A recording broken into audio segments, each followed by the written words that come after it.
Today I'm making compost, but this 15th century recipe hopefully tastes a little bit better than what I throw into the garden. This recipe specifically is called Pears in Compost, which comes from a pair of cookbooks, you see what I did there, from the 1420s, the 1450s. Now, compost really is just a mixture of preserved fruit or vegetables and sometimes both. So to start off, I'm gonna actually, you know what? I'm gonna peel and then slice up these pears. Compost was a common dish in medieval Europe, serving as a way to preserve fruits and vegetables by stewing them in a blend of spices, vinegar, and sometimes wine. It was a versatile preparation, often incorporating ingredients like pears, apples, root vegetables, or even meat, depending on what was available. This dish wasn't just practical, it was also meant to be flavorful, using spices like ginger, cinnamon, and cloves to add depth to the preserved ingredients. The version I'm making today, Pears in Compost, comes from two of the most important cookery books of the 15th century, Manuscript 279 and Manuscript 4016 from the Harlaine collection, both from the early to middle 1400s. These manuscripts, which are some of the earliest collections of English recipes, give us insight into the kinds of dishes that would have been served to noble tables in late medieval England. The medieval palate favored sweet and sour combinations, and compost dishes like this one were often served alongside roasted meats as a flavorful contrast. Interestingly, the word compost evolved over time to become compote, which today refers to a sweet dessert made from stewed fruits. The French developed a modern version in the 17th century, but its roots can clearly be traced back to these early medieval recipes, like the one I'm making here. So, while pears in compost may seem like a medieval relic, it's actually a culinary ancestor of many preserved fruit dishes that are still enjoyed today. Now that I have the pears peeled and cored, I'm going to slice them into fairly thin slices. Now, I chose Bosc pears for this because they generally are a little bit firmer and they will hold up better while poaching or really any kind of cooking. They don't turn to mush as easy as some of the other pears. This recipe would be done with an older variety of pear that'd be a little bit firmer, a little harder, probably even less sweet. Most fruit, pears I'm sure are subject to this, has changed dramatically over the centuries, gotten much sweeter, much larger, much juicier, and really very different from how they may have been centuries or millennia prior. Examples are like apples, which used to be tiny little tart things, or watermelon. Look at some of the old paintings showing watermelon with barely any flesh inside. So I'm sure this will be slightly different than how it would have been just due to our new variety of pears. And if you guys like what you're seeing, do me a favor, help my channel grow, hit that like button, drop a comment, and if you want to, subscribe. So compost is actually really loved in these times by the nobles. It was great during the feast because it offset that extreme savoriness that it was just from the stewed meats. You got the sweetness or the spiciness from the compost, depending on which type of recipe you were making. In this case, this would be a nice sweet compost.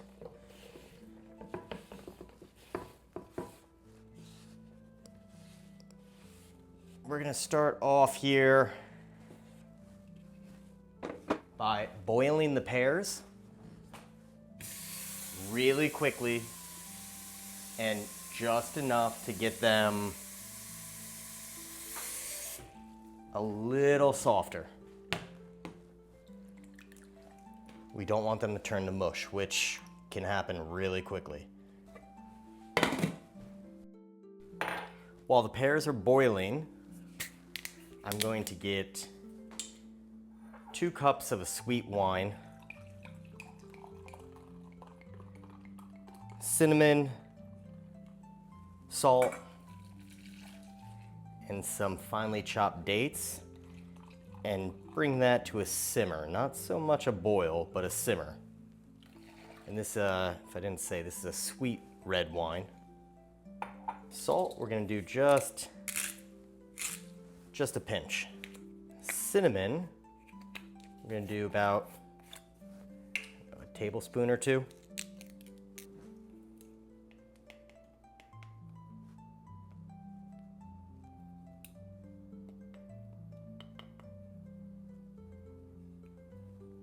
Oh, and lastly, sugar.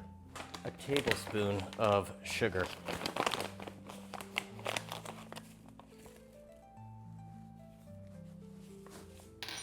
Let me chop up those dates here. Now, for the dates, I love these Julies. They're just, to me, I just started getting on a date kick. I love them. And I just got the pitted dates because it just makes my life easier. So we'll take a handful of those. It doesn't specify how many, how much. Cooking off vibes here. So sticky too, which makes them a little bit harder.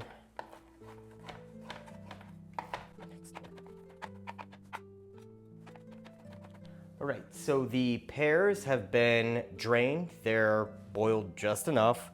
And I've got the dates in with the wine.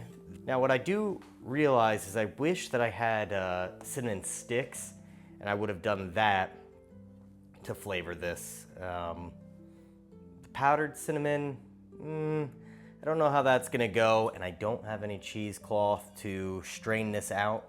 So after this cooks up a little bit, I'm gonna try and sift off some of that powdered cinnamon so it's not too gritty on the pears.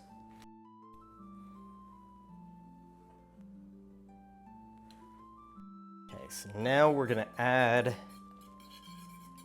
this wine mixture to the pears with the dates, everything all in there, and get these all stirred up. And we're just gonna heat this up slightly. And then lastly, so okay, there are some items at my local grocer that I could not find. One of them being sandalwood, which would have been used for coloring. And the other one was quince. So the quince were an optional addition to this, so that's okay that we don't have that. And in replace of the sandalwood, I have a little red food coloring. Now I'm just gonna add a couple of drops of this. Let's stir this up. This is done. I'm gonna put it into a bowl, and we've gotta let this cool.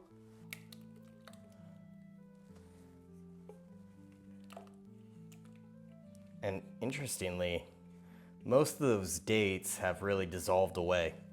So all that sweetness, all those sugars will really be in there. I'll let this cool here on the table for a little bit and then throw it in the fridge. We'll try this once it's cold. Pears and compost. I'm ready to give this a try. Not afraid of this one. Again, just stewed fruit, preserved fruit in syrup. First thing I notice is that the pears have really retained a lot of their crunch. So it's nice because I was afraid that I overcooked them. The other thing is this is very sweet. And surprisingly, you don't get much of that red wine.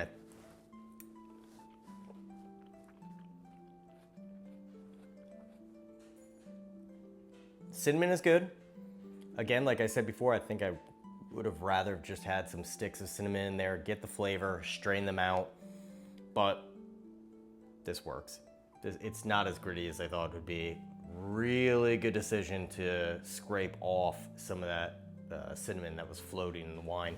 It's actually really nice. It has a flavor of something I just can't put my finger on it. It's like cinnamon applesauce, but maybe like almost like a Starburst. I don't know. This on top of vanilla ice cream, that'd be slamming. This is a 9.5 out of 10. This is very good. Super easy to make. You don't need the red food coloring. I just did it because, well, they use the sandalwood to dye it. But definitely give this a shot. This is really, really good.